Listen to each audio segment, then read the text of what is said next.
Shalom. Bapak, Ibu, sahabatku yang terkasih dalam Tuhan.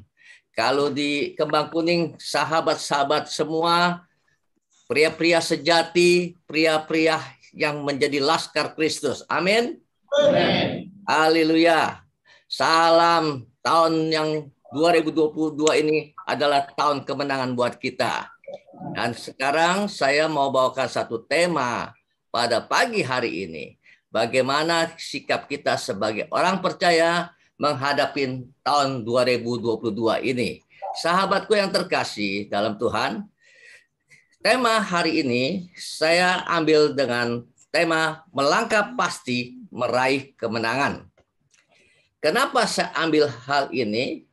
Karena pada saat saya melihat tahun 2022 ini bukan tahun yang enak, bukan tahun yang menyenangkan, bukan tahun yang dikatakan bahwa akan damai dan segalanya semua indah. Tapi tahun ini, tahun 2022, tahun adalah tahun yang penuh tantangan. Maka itu saya bertanya sama Tuhan, Tuhan, apa yang akan kami hadapin tahun 2022? Ketika itu bulan Desember saya memohon pada Tuhan. Kiranya untuk menyambut tahun baru ini, tahun 2022 ini, bagaimana Tuhan? Apa yang kami akan alami, apa yang kami akan dapat. Dan firman berkata bahwa di depan sana bukan sesuatu yang enak. Maka itu saya ambil tema ini, saya mendapatkan hikmat dari Tuhan, tiba-tiba Yosua timbul. Dan di situ saya kupas, saya baca, saya renungkan, benar bahwa tahun ini, tahun yang penuh tantangan ini, kita bisa melangkah pasti meraih kemenangan. Yosua pasal 1 ayat 6-9, firman Tuhan berkata demikian. Ayat 6-nya akan kita mulai ya. Kuatkan dan teguhkanlah hatimu, sebab engkaulah yang akan memimpin bangsa ini, memiliki negeri yang kujanjikan dengan bersumpah kepada nenek moyang mereka untuk diberikan kepada mereka. Lanjutnya ayat ke-7. Hanya kuatkan dan teguhkanlah hatimu dengan sungguh-sungguh. Bertindaklah hati-hati sesuai dengan seluruh hukum yang telah diperintahkan kepadamu oleh hambaku Musa. Janganlah menyimpang ke kanan atau ke kiri, supaya engkau beruntung kemanapun engkau pergi. Selanjutnya ayat 8. Janganlah engkau lupa memperkatakan kitab Taurat ini, tetapi renungkanlah itu siang dan malam, supaya engkau bertindak hati-hati sesuai dengan segala yang tertulis di dalamnya. Sebab dengan demikian perjalananmu akan berhasil dan engkau akan beruntung. Selanjut ayat 9. Bukankah telah kuperintahkan kepadamu? Kuatkan dan teguhkanlah hatimu. Jangan kecut dan tawar hati, sebab Tuhan Allahmu menyertai engkau kemanapun engkau pergi. Di sini firman Tuhan berkata 3 kali. Tuhan berbicara kepada Yosua bahwa kuatkan dan teguhkanlah hatimu. Apa maksudnya? Sahabatku yang terkasih dalam Tuhan, ketika Yosua menerima estafet dari Musa yang Tuhan izinkan, Tuhan pilih Yosua ini penerus dari Musa, itu Tuhan tahu apa yang akan terjadi di depannya. Dan Tuhan tahu apa yang akan terjadi sikap Musa pada saat menghadapi tantangan. Maka Tuhan sebelumnya sudah jauh-jauh katakan, Musa, engkau utus kepada Yosua ini penerusmu. Dan Yosua pada saat menerima itu, saya yakin dan percaya pasti ada kegentaran. Karena dia melihat Musa saja hampir saja tidak sampai ya melaksanakan tugasnya di tengah perjalanan padang gurun. Tapi akhirnya dia mengalami stagnan pada saat itu. Dia harus berhenti, tidak boleh masuk tanah perjanjian. Bagaimana Yosua yang di bawah dari Musa? Pasti Musa akan merasa kegentaran. Tuhan tahu hal itu. Maka Tuhan berkata, Yosua, kuatkan dan teguhkanlah hatimu. 3 kali Tuhan berbicara. Perkataan ini tidak bedanya seperti kepada saudara dan saya. ketika menghadapi kehidupan kita hari-hari, pada saat kita menghadapi tantangan di depan sana, apa yang kita lakukan? Syukur-syukur kalau kita memang taat dan setia pada Tuhan. Syukur-syukur kita mengerti tentang firman Tuhan dengan benar. Tapi banyak hal yang lain dikatakan suam-suam kuku. Bagaimana menghadapinya? Orang-orang yang percaya saja bisa gentar melihatnya. Tahun 2022 ini bukan tahun yang enak, Bapak Ibu sahabatku yang terkasih. Tahun yang penuh tantangan. Tapi janji Tuhan kita pegang hari ini, maka itu Tuhan berkata kepada Yosua 3 kali, nggak bedanya Tuhan akan berkata kepada kita saat ini. Mungkin hari-hari penuh masalah persoalan yang belum terselesaikan. Apalagi ke depannya kita bisa melihat sekarang ini. Masa-masa sekarang dunia sedang bergelora, dunia sedang gempar. Dalam keadaan apa? Dalam keadaan penyakit sampar yang dikatakan adalah virus corona yang berbagai-bagai macam ragamnya. Apalagi katanya dikatakan dari corona menjadi delta. Delta menjadi omikron. Nah, kami dengar lagi katanya sekarang delta sama omikron mau kawin. Nah, kalau udah mau kawin hasilnya apa? Ada lagi yang baru. Tidak ada habis-habisnya masalah di depan mata kita. Tapi percaya hari ini Tuhan berkata, kuatkan dan teguhkanlah hatimu. Bapak Ibu sahabatku yang terkasih dalam Tuhan, maukah kita pegang janji firman Tuhan ini? Bahwa peganglah ketika kita melihat sesuatu kegentaran di depan kita. Pegang ini ayat. Bahwa kuatkan dan teguhkanlah hatimu. Nah, Bapak Ibu, tak terasa kita sudah lewat 2021 bukan? Dan tahun 2022 ini adalah seperti nggak bedanya bahwa pada saat Musa membawa bangsa Israel keluar dari Mesir, masuk ke tanah perjanjian, belum masuk dia harus mengelilingi gunung gurun pasir, gurun Sinai. Dikatakan padang pasir yang begitu ganas. Tapi di situ Tuhan pelihara luar biasa. Apa yang terjadi? Tantangan demi tantangan terjadi setelah dia sudah selesai masuk ke tanah perjanjian. Sebelum masuk Tuhan sudah kasih tahu bahwa bukan mudah untuk kamu menghadapinya. Kenapa? Pada saat Musa mengutus pengintai 12 suku kepada tanah perjanjian itu, apa yang terjadi? Di sana ada musuhnya, ada 6 suku musuh di sana, tinggi-tinggi besar. Raksasa salah satunya, dan juga kononnya, ceritanya, dongengnya nih, diisukan bahwa pemakan manusia. Dan mereka menyebut bangsa Israel itu belalang, kecil. Bagaimana menghadapinya? Jadi pada saat ketika Tuhan kasih tanah perjanjian yang permai, yang penuh dengan susu dan madu, yang begitu luar biasa suburnya, oke, benar. Tapi pada saat mau masuk, mau merebutnya, dia harus hadapan dengan para raksasa-raksasa. Artinya, tahun 2022 ini banyak raksasa yang akan kita hadapi. Bagaimana? Sudahkah siap kita menghadapinya? Apa yang terjadi untuk masuk tanah perjanjian harus perlu perjuangan. Berhadapan dengan musuh yang tinggi besar, seperti raksasa konon, keturunan raksasa dan isu pemakan manusia. Nah, nggak bedanya sekarang ini ketika dikatakan bukan raksasa yang besar yang kita hadapin. Yang namanya si corona kecil mungil yang nggak kelihatan mata. Yang disebut sekarang Omikron. Nah, itu bisa menumbangkan manusia. Banyak korban yang jatuh. Jadi tantangannya, kalau raksasa kita lihat masih enak, bisa kelihatan dengan kasat mata. Kita bisa lari, ngumpet.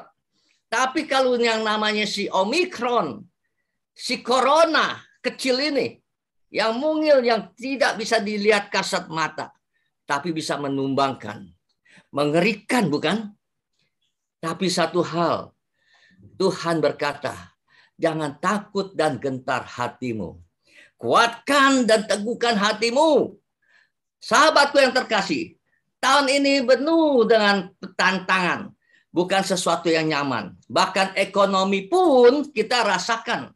Yang di luar sana, kita rasakan yang di luar yang sudah bebas dari sekolah kehidupan. Bukannya enak, Bapak, Ibu, sahabatku yang terkasih, yang bebas keluar dari sekolah kehidupan kalau tidak siap dengan firman Tuhan, tidak siap untuk pertobatan yang sepenuhnya, itu begitu berat hidup mereka. Baru-baru ini terjadi lagi kemarin, teman kita jatuh lagi tumbang. Sudah berjanji, sudah ikut melayanin, sudah setia kepada Tuhan. Tapi karena masalah ekonomi, yang dibutuhkan itu tidak kunjung tiba. Pekerjaan susah didapat karena pada zaman sekarang ini, pada saat corona ini, ya banyak orang yang di PHK. Bagaimana mau terima orang yang baru? Apa yang terjadi, Bapak, Ibu, sahabatku yang terkasih? Teman kita ini baru-baru ini terjadilah sesuatu, dia akhirnya kembali ke jalan yang lama. Saya sudah pesan sama dia, kita harus setia. Walaupun kita tidak makan hari ini, kita tetap setia. Sandar kepada Tuhan, berserah kepada Tuhan. Pasti engkau tidak akan kelaparan, engkau tidak biarkan engkau menjadi tukang minta-minta. Asalkan engkau setia mengandalkan Tuhan. Dan saya bilang sama dia, kalau kamu melakukan lagi, sama juga mempermainkan kasih Tuhan. Jangan heran, tidak lama lagi akan datang musibah buat kamu. Sebab pada saat itu saya mendapatkan mimpi. Mimpi itu sampai saya kaget tengah malam itu saya bangun, bukan tengah malam, kira jam 2, jam setengah 3 itu saya sampai kaget saya bangun. Saya melihat teman saya ini bahwa ditangkap polisi dan saya ikut mengiring mengantar ke LP Tangerang. Saya sampaikan sama teman ini, hati-hati, saya bilang, saya sudah dikasih Tuhan tahu bahwa kamu ini sedang jadi masalah, bahwa kamu ingin kembali ke jalan yang lama. Dan Tuhan sudah kasih lihat, kalau kamu kembali ke jalan yang lama, kamu akan ditangkap. Dan apa yang terjadi? Baru 3 minggu saya bicara. Sekarang sudah ditangkap di Polres 71. Bapak, Ibu, sahabatku yang terkasih, tantangan banyak. Tapi saya boleh berkata, pada saat tantangan itu ada, mujizat pun akan ada bagi orang yang setia dan percaya. Maka itu tahun yang penuh tantangan ini seperti jembatan terputus, tidak ada lagi bisa kita melangkah, ya. Tapi bagi orang yang percaya, dia akan sanggup melangkah karena Tuhan yang berperan. Tahun ini banyak hal yang dirasakan oleh setiap orang yang mengandalkan Tuhan dan menaruh harapnya kepada Tuhan, dia akan alami mujizat-mujizat. Percaya deh. Itu akan nyata mujizat terjadi ketika masalah ada. Jangan alergi dengan masalah.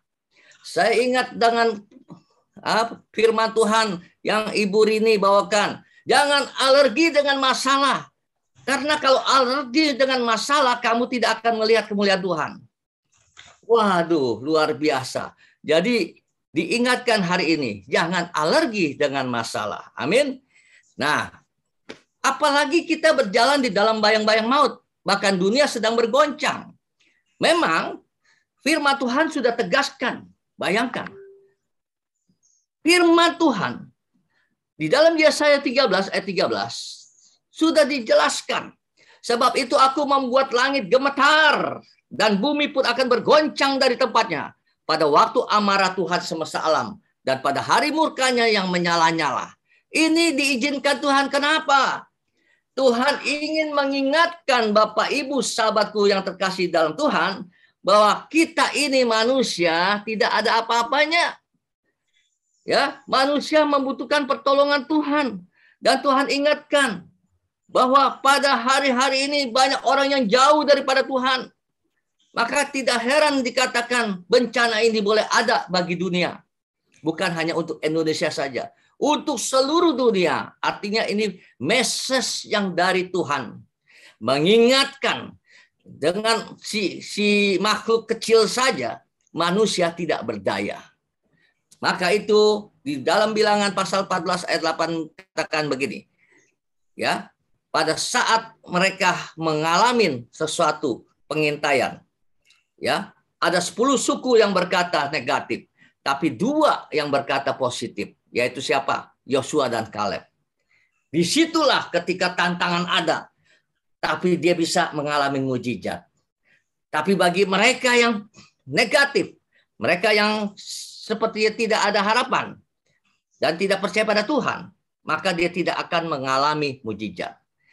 Maka tidak heran dikatakan Yosua dan Kaleb mengalami mukjizat Tuhan. Karena di dalam Bilangan pasal 14 ayat 8, jika Tuhan berkenan kepada kita, ingat baik-baik, jika Tuhan berkenan kepada kita, ini indah perkataan ini, bahwa sahabatku, hidup ini, mari berusaha menyenangkan hati Tuhan. Berusaha kita melakukan yang baik di mata Tuhan. Supaya apa? Tuhan berkenan. Kalau Tuhan berkenan, maka dikatakan apa sih yang kau mau?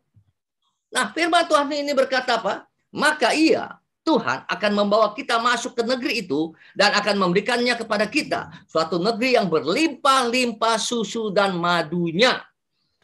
Jadi ketika kita seperti tidak ada harapan, tapi Tuhan melihat berkenan dalam hidup kita ini. Bahwa takut akan Tuhan, mencintai sepenuhnya Tuhan, tidak mau berbuat kejahatan. Maka itu Tuhan sangat sayang, sangat mencintai. Tidak heran dikatakan, walaupun musuh banyak, walaupun seperti raksasa, tapi Tuhan bilang, ini aku sediakan kau berlimpah-limpah susu dan madunya. Haleluya, luar biasa. Bagi Tuhan tidak ada yang mustahil, sahabatku. Nah, bangsa Israel yang di bawah pimpinan Yosua saat itu, Tuhan berikan tanah perjanjian, tetapi harus berjuang menghadapi kesulitan. Kenapa? Bahkan 10 suku berkata, mana mungkin menghadapi musuh tinggi besar, bahkan keturunan raksasa. Dan mereka berkata, kita ini tidak bedanya belalang. Tapi Yosua bilang, tidak. Aku percaya Tuhan akan memberikannya itu. Jadi sahabatku yang terkasih dalam Tuhan, tujuannya apa? Dikatakan Tuhan mengizinkan hal itu terjadi. Tuhan sudah bilang bahwa sediakan susu dan madu. Tanah perjanjian yang permai, yang subur. Tapi di balik itu mereka melihat dengan kasat mata. Gak gampang masuk merebutnya. Karena harus berlawanan dengan berhadapan dengan para musuh yang dikatakan tinggi besar raksasa. Artinya, di dalam tahun 2022 ini, kita menghadapi raksasa masalah. Bagaimana Bapak, Ibu, sahabatku yang terkasih? Apakah kita menghadapi dengan kegentaran? Kalau orang yang menghadapi dengan kegentaran, sama juga kita tidak percaya adanya Tuhan. Maka itu Tuhan izinkan hal itu terjadi, tujuannya supaya tahu siapakah ini sebenarnya manusia. Nah, tujuan Tuhan yang pertama adalah begini sahabatku. Tujuan Tuhan ke-1, mengingatkan manusia seperti belalang atau seperti rumput. Artinya begitu rapuhnya. Itu di dalam Yesaya 40 ayat 6 sampai ayat 7. Ya, nanti silakan baca saja ya. Tapi di situ saya mengupasnya ada 4 hal. Bahwa di dalam Yesaya 40 ayat 6 sampai 7 itu ciri-ciri manusia. Ada 4 hal. Mudah layu, mudah kering, mudah lisut, mudah gugur. Nah, jadi diingatkan, manusia, jangan merasa engkau hebat, jangan kau merasa kuat, jangan kau merasa kaya, engkau semuanya bisa beli segala-galanya. Tapi kenyataannya banyak orang kaya yang hari-hari ini tumbang oleh karena corona, oleh karena Omikron. Nah, sahabatku, jadi uang pun tidak ada nilainya, tidak berarti sama Omikron, sama corona. Karena corona tidak bisa disogok, sahabatku. Ya, tidak bisa disogok. Uangmu tidak ada artinya bagiku. Engkau lalai, engkau lengah, engkau tumbang. Nah, jadi orang-orang yang sungguh-sungguh mengandalkan Tuhan, diproteksi Tuhan. Makanya dalam Mazmur 91 luar biasa. Dalam perlindungan Tuhan. Luar biasa. penyakit sampar boleh ada, ya, di kiri 1000 rebah, di kanan pun 10.000 rebah.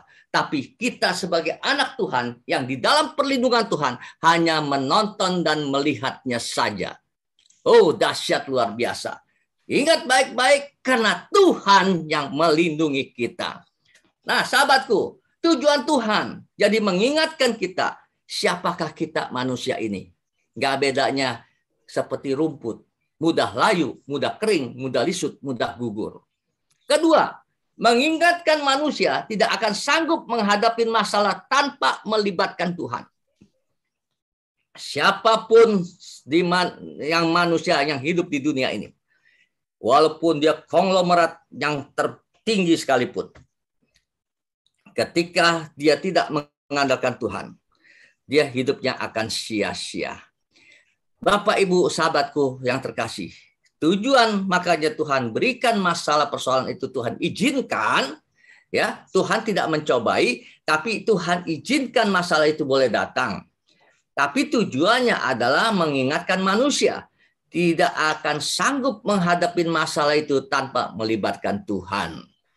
Amin. Kesaksian banyak saya melihat yang orang-orang yang kena, ya, kena musibah, ya, terpapar virus corona ini. Tapi juga ada banyak yang luput dari kematian. Kenapa? Kesaksiannya saya melihat bahwa dia mengandalkan Tuhan. Tapi kalau Tuhan izinkan juga dia meninggal, ada maksud Tuhan di balik itu. Tapi saya melihat, saya mendengar banyak kesaksian yang nyata bahwa ketika dia sekarat pada saat itu, dia hanya berseru, menjerit kepada Tuhan. Tuhan, aku butuh pertolonganmu. Tanpa engkau aku tidak sanggup. Bayangkan dia sudah masa-masa kritis. Tiba-tiba dia bisa pulih kembali. Kalau bukan Tuhan berkenan, mustahil itu akan terjadi. Maka intinya adalah jadikanlah hidupmu berkenan di hati Tuhan. Ya, untuk meraih kemenangan pada tahun 2022 ini. Lanjut, kita akan lihat lagi. Demikianlah juga kita untuk melangkah pasti meraih kemenangan di tahun 2022 ini tidak bedanya Yosua saat dia jadi pemimpin bangsa Israel untuk masuk ke tanah perjanjian. Apa yang dilakukan? Jadi dia lakukan adalah 3 kali Tuhan mempertegaskan itu bahwa ingat Yosua, engkau menghadapi masuk tanah perjanjian ini, penuh tantangan ini, dan Tuhan bekali. Dalam Yosua pasal 1 ayat 6, 7-9, 3 kali Tuhan berkata. Coba perhatikan. Pertama, Tuhan ngomong, kuatkan dan teguhkanlah hatimu ya. Nah, kedua, Tuhan ingatkan lagi. Hanya artinya tidak ada yang lain. Hanya kuatkan dan teguhkan dengan sungguh-sungguh. Banyak orang percaya, tapi tidak sungguh-sungguh. Ada, bukannya nggak ada. Banyak kan orang percayanya maunya instan. Instan itu, oh ada Tuhan. Tapi ada waktunya Tuhan menjawab. Ada waktunya Tuhan tidak menjawab. Ada waktunya ya Tuhan baru melakukan pada saat waktunya kairos. Nah, sahabatku yang terkasih, dikatakan yang kedua ini hanya kuatkan dan teguhkan hatimu dengan sungguh-sungguh. Kalau hanya satu-satunya yang harus kita lakukan. Kuatkan dan teguhkan hatimu dengan sungguh-sungguh. Yang ketiga, Tuhan ngomong lagi sama Yosua. Kuatkan dan teguhkanlah hatimu dengan tanda tanya. Artinya menegur kepada Yosua. Yosua, kamu sudah yakin gak aku katakan ini? Bahwa kamu harus kuatkan dan teguhkan hatimu. Sepertinya begitu kalimat ini. Diingatkan kembali supaya apa? Keluar dari hati sanubarinya yang paling dalam. Yes Tuhan, aku percaya padamu. Maka pada saat itu dia merasakan dikuatkan kembali. Dia kokoh imannya sehingga dia ambil tuh ya tugas estafetnya Musa. Dia ambil, dia melangkah dengan iman. Maka itu tidak heran apa yang terjadi Bapak Ibu. Saat itu kita lihat pada saat dia menyeberang Sungai Yordan terbelah. Di situ di sisinya lain air menjadi bendungan seperti tembok. di sisi yang kirinya air itu menjadi kering, maka tabut perjanjian dan pasukan Yosua ini bisa berjalan menyeberang ke Sungai Yordan untuk masuk ke tanah Yeriko. Dan ketika menghadapi tanah Yeriko, di situ dia berhadapan dengan benteng yang begitu besar. Tapi apa yang dia lakukan?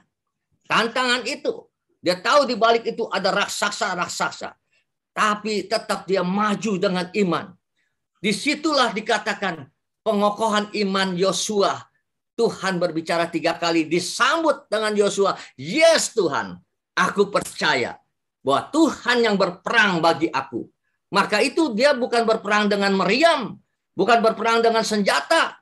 Dia berperang dengan mengelilingin saja. Ya, 1 hari dengan diam, 2 hari dengan diam, sampai hari yang ke-7 dia bersorak-sorai 7 kali. Sahabatku yang terkasih, lucu bukan? Masa perang dengan diam-diam saja hanya mengelilingi, sampai diejek oleh bangsa-bangsa itu ya, yang bangsa yang dikatakan tinggi besar suku Enak ya, bangsa-bangsa yang saat itu Moab segala macam yang ada, dan mereka tetap diam, tidak terpancing karena ada perintah Tuhan untuk diam saja, hanya mengelilingi saja.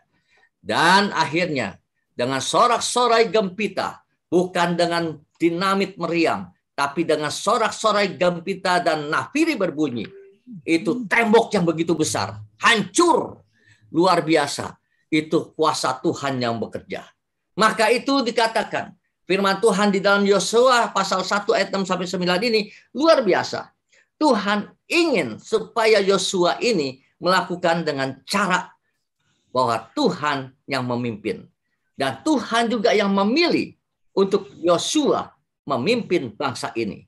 Maka itu saya melihat bahwa yang pertama, engkau yang memimpin. Jadi artinya bukan orang lain. Dalam hari-hari ini, tahun 2022 ini, sahabatku, dimanapun sahabatku berada, di mana keluargamu berada, di mana kelompok kamu berada, engkaulah yang memimpin. Engkaulah yang menjadi contoh teladan bahwa ada Tuhan di dalam hidupmu untuk membuktikan bahwa ada mujizat terjadi. Kedua, katakan hati yang percaya yang sungguh-sungguh. Yosua lakukan semuanya itu sehingga mujizat terjadi. Hati yang percaya sungguh-sungguh dia lakukan. Bukan semata-mata Tuhan ngomong, masuk kuping kiri, keluar kuping kanan. Tapi dia terima, yes Tuhan, aku percaya sungguh-sungguh, makanya dia melangkah.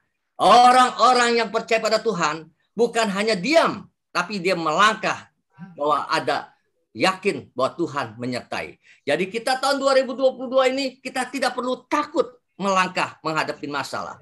Yang penting kita percaya sungguh-sungguh. Yang ketiga dikatakan apa? Bertindak hati-hati. Jadi kehidupan kita hari-hari ini kita harus bertindak hati-hati. Sebab kalau kita tidak bertindak hati-hati, kita akan jatuh lagi. Yang keempat, jangan menyimpang ke kanan ke kiri lagi. Ya, seperti tadi saya kesaksian satu teman yang alumni dari NK juga, ya, bahwa dia akhirnya sekarang ada di Polres 71. Ya, dia menyimpang kembali. Padahal Tuhan katakan jangan menyimpang ke kanan ke kiri. Fokus sama Tuhan. Percaya Tuhan akan memberikan kamu makin naik, bukan turun. Menjadi kepala, bukan ekor. Ada banyak janji-janji Tuhan. Dan yang kelima, jangan lupa perkataan Taurat firman. Karena kalau engkau lupa perkataan Taurat, maka tidak heran dikatakan bisikan iblis yang akan masuk. Tapi kalau kamu selalu memperkatakan Taurat firman Tuhan, ya, bukan sok suci, bukan sok jadi pendeta, tapi kita perkatakan firman Tuhan dengan tindakan perbuatan. Maka tidak heran dikatakan ketika kita mau berbuat dosa, kita akan malu dengan perkataan kita. Maka kita tidak akan jadi berbuat dosa. Itu penting. Ada kekuatan yang luar biasa dari perkataan firman Tuhan itu. Dan yang lebih lagi, jangan hafalkan firman Tuhan saja. Tapi renungkan firman Tuhan siang dan malam. Supaya apa? Penuh hikmat yang datang dari firman itu dalam hidup kita. Maka ketika kita renungkan firman Tuhan, kita mengerti lebih jelas lagi apa yang harus kita lakukan. Dan yang terakhir, yang ketujuh adalah Jangan takut, jangan kecut dan tawar hatimu. Ketika kita menghadapi, percaya Tuhan ada di pihak kita. Sahabatku yang terkasih dalam Tuhan. Demikian juga kita saat ini. Tidak bedanya saat Yosua masuk ke tanah perjanjian, apa yang dilakukan Yosua? Yosua dia buktikan dirinya. Bahwa perkataan Tuhan Yesus dia terima dan dia melangkah bertindak. Jadi sikapnya bagaimana? Sikapnya adalah yang pertama, percaya sungguh-sungguh. Sejauh mana sahabatku? Apakah engkau percaya sungguh-sungguh? Kalau engkau percaya sungguh-sungguh, percaya ada mujizat terjadi. Siapa yang mau percaya sungguh-sungguh, angkat tangan. Ayo, haleluya. Percaya akan melihat mujizat. Dan pegang teguh janji Tuhan. Yang kedua. Yang ketiga, mengandalkan Tuhan sepenuhnya. Orang yang mengandalkan Tuhan dikatakan berbahagialah orang yang mengandalkan Tuhan. Maka hidupnya dia seperti ditanam di tepi aliran air yang tidak akan pernah kena teriknya matahari. Ya, dia akan menghasilkan buah pada musimnya. Oh, luar biasa. Dan juga dikatakan yang keempat, bertindak melangkah dengan iman. Orang yang percaya kalau berkata dia sudah beriman, tapi tidak melangkah, sama juga dia pembohong. Dia sebagai pembohong dalam hidupnya. Jadi orang yang percaya, bertindak dengan iman, dia harus melangkah. Seperti Yosua, pada saat dia harus menyeberang sungai Yordan, dia melangkah. Ketika dia menghadapi tembok Yeriko, dia melangkah maju, tidak mundur. Ikutin apa yang firman Tuhan datang kepada para nabi pada saat itu, para imam. Hingga dia lakukan semuanya itu dengan tindakan iman. Yang kelima, dia menuruti perintah Tuhan. Apa yang Tuhan katakan, dia laksanakan. Itu luar biasa. Sehingga tidak heran dikatakan bahwa luar biasanya Yosua dijanjikan Tuhan. Di dalam ayat 3 kita lihat. Ya, Yosua pasal 1 ayat 3. Dikatakan apa? Setiap tempatnya akan diinjak oleh telapak kakimu kuberikan kepadamu seperti yang telah kujanjikan kepada Musa. Nah, janji Tuhan ketika kita melangkah tahun 2022 ini, percaya engkau akan berhasil di mana engkau berdiri. Engkau berhasil di mana engkau berada di tempat pada saat itu. Mungkin kamu di mana berada, tapi dengan nama Tuhan, maka engkau dibuat Tuhan berhasil. Entah di tempat perantauan atau di mana saja. Setiap engkau melangkah, ada berkat Tuhan.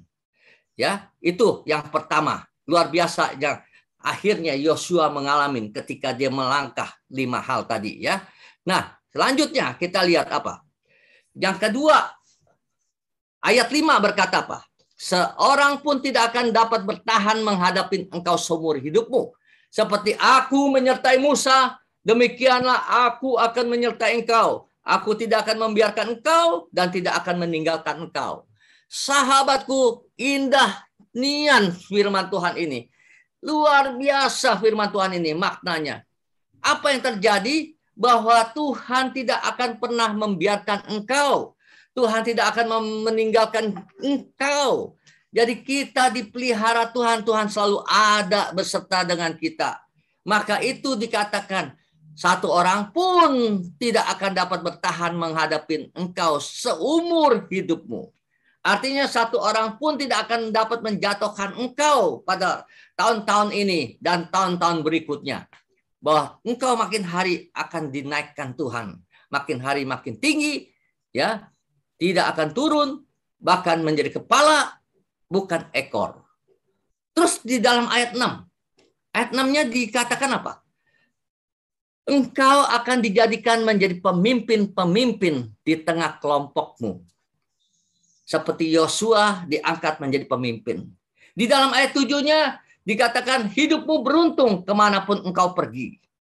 Di dalam ayat 8-nya dikatakan perjalananmu akan selalu berhasil. Di mana engkau pergi, perjalananmu dibuat Tuhan berhasil. Dan ayat 9, Tuhan selalu menyertai dimanapun Anda berada. Maka itu hadapilah tantangan 2022 ini dengan perkataan. bahwa Allah turut bekerja mendatangkan segala sesuatu kebaikan bagi yang mengasihi Dia. Siapakah yang mau mengasihi Tuhan? Angkat tangan. Percaya Tuhan akan turut bekerja mendatangkan kebaikan bagi kita di dalam segala sesuatu. Tuhan di dalam Mazmur 91 yang kedua ini, Tuhan tempat perlindunganmu. Tuhan tempat perlindungan kita. Engkau bisa baca Mazmur 91 itu indah sekali. Ya, bahwa perlindungan Tuhan nyata selalu ada. Dan Tuhan menjadi pembela kita. Di dalam Roma 28 ayat 31. Siapakah lawan kita? Kalau Tuhan di pihak kita. Oh, luar biasa. Ayat Ibrani pasal 13 ayat 5b, ayat 6. Sekali-kali Tuhan tidak akan pernah meninggalkan kita. Oh, dahsyat Tuhan. Luar biasa. Yang keempat, Tuhan janjinya adalah Immanuel. Tuhan selalu menyertai saudara dan saya. Percayakah Tuhan menjadi Immanuelmu? Angkat tangan. Percayakah? Angkat tangan. Nah, kalau engkau angkat tangan, percaya dengan iman sepenuh hati bahwa Tuhan selalu menyertai engkau seumur hidupmu. Maka itu kesimpulan akhirnya. Tahun 2022 ini, melangkah pasti meraih kemenangan. Dikatakan apa? Bahwa engkau pasti meraih kemenangan. Katakan satu dengan yang lain sebelah. Engkau pasti meraih kemenangan. Katakan, ayo. Dengan iman, ya. Deklarasikan. Kedua, katakan, saya pasti meraih keberhasilan tahun 2022 ini. Katakan, meraih keberhasilan. Yang ketiga, saya pasti meraih pemulihan. Pemulihan hubungan keluarga, pemulihan ekonomi, pemulihan kesehatan. Itu akan terjadi tahun 2022 ini. Perkatakan dengan sepenuh hati. Dan katakan lagi, pasti meraih keberuntungan. Tidak ada kerugian lagi. Ya. Dan yang kelima, pasti mengalami terobosan. Terobosan pembangunan rohani terjadi. Haleluya. Puji Tuhan. Terima kasih. Haleluya. Saya undang Ibu Rini berdoa untuk akhir dari firman Tuhan ini. Saya persilakan Ibu Rini.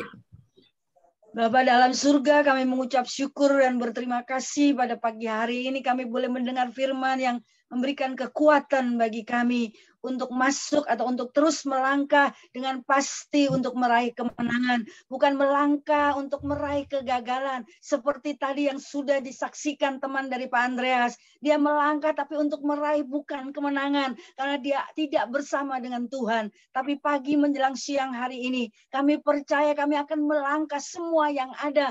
Baik yang ada di Kembang Kuning maupun kami yang ada di Zoom. Akan melangkah dengan pasti menuju sebuah kemenangan yang Tuhan janjikan buat kami. Terima kasih untuk kebenaran ini Bapak. Terima kasih untuk firman Tuhan hari ini yang memberikan kekuatan, kepastian baru bagi setiap kami. Kami tidak lagi patah semangat. Kami tidak berkata bahwa tidak ada gereja-gerejaan, tidak ada lagi menyembah Tuhan karena begitu syaratnya masalah yang sedang kami alami. Tapi mulai pagi hari ini kami dengan semangat karena kami tahu kepastian bahwa ketika kami melangkah bersama dengan Tuhan, kami akan meraih yang namanya sebuah kemenangan. Teman-teman yang ada di Kembang Kuning, jika engkau percaya, jika engkau setuju dengan kebenaran firman ini, mari letakkan tanganmu di dada sebelah kanan, tanganmu letakkan di dada sebelah kiri, angkat bukti penyerahan kepada Tuhan, dan berkata kepada Tuhan, Tuhan aku melangkah dengan pasti untuk meraih sebuah kemenangan yang Tuhan janjikan buat saya. Saudara yang dikasihi Tuhan, Tuhan akan memberi atau melewati Tuhan, lewat kita, akan memberi sebuah kemenangan. Dan hati, diperlukan hati yang percaya sungguh-sungguh kepada Dia. Dan bertindak hati-hati, tidak sembrono. Sehingga kehidupan saudara tertata baik sesuai dengan kebenaran Tuhan. Dan mari saudara pagi menjelang siang hari ini tetap fokus. Apapun besarnya masalahmu, tetap fokus. tidak memandang ke kiri dan ke kanan, tetap terarah mata kita, mata saudara tertuju kepada Tuhan. Dan terus perkatakan di hari-hari ini kebenaran firman Tuhan yang banyak mengandung janji buat saudara dan saya. Saudara jangan pernah kejut dan khawatir. Hari depan kita ada di dalam tangan Tuhan. Masa depan kita ada di dalam tangan Tuhan. Masa depan yang penuh dengan pengharapan, bukan kecelakaan. Itu menjadi pegangan buat saudara dan saya. Sekalipun sekarang saudara masih ada di dalam batasan-batasan yang diberikan. Terima kasih Tuhan, terima kasih Tuhan. Terima kasih sekali lagi untuk hamba-Mu, Pendeta Andreas Tanamas, yang sudah menjadi saluran pipa berkat Allah, memberitakan kebenaran, memberitakan kepastian, memberitakan sesuatu yang luar biasa. Dan kami terima, kami raih, dan kami masukkan dalam loh hati kami yang paling dalam. Dan kami akan berjalan, melakukannya bersama dengan Roh Kudus. Terima kasih untuk pagi menjelang siang hari ini. Kami tidak tahu persis. Saya tidak tahu persis kondisi apa yang sedang engkau alami. Masalah apa, beban apa yang sedang engkau alami. Hari-hari ini percaya sekali lagi, percaya penuh. Kita akan tetap melangkah di tahun 2022 ini dengan pasti. Bukan meraih kekalahan, tapi meraih yang namanya sebuah kemenangan. Terima kasih Tuhan, biar iman kami, saudara-saudara kami yang ada di Kembang Kuning, boleh semakin kuat, semangat memegang janji Tuhan. Sampai pada akhirnya kita semua boleh tinggalkan tempat itu. Kita keluar dari pintu P2U. Sekalipun masalah ada di depan kita. Tapi kita percaya bahwa janji Tuhan ya dan amin. Terima kasih Tuhan. Sekali lagi berkati hamba-Mu. Berkati kami semua yang ada di Zoom. Berkati juga anak-anak, teman-teman, saudara-saudaraku yang ada di Kembang Kuning. Tetap semangat. Dan hanya di dalam nama Yesus Kristus Tuhan. Kami sudah berdoa, mengucap syukur, dan terus pegang janji Tuhan. Haleluya. Amin.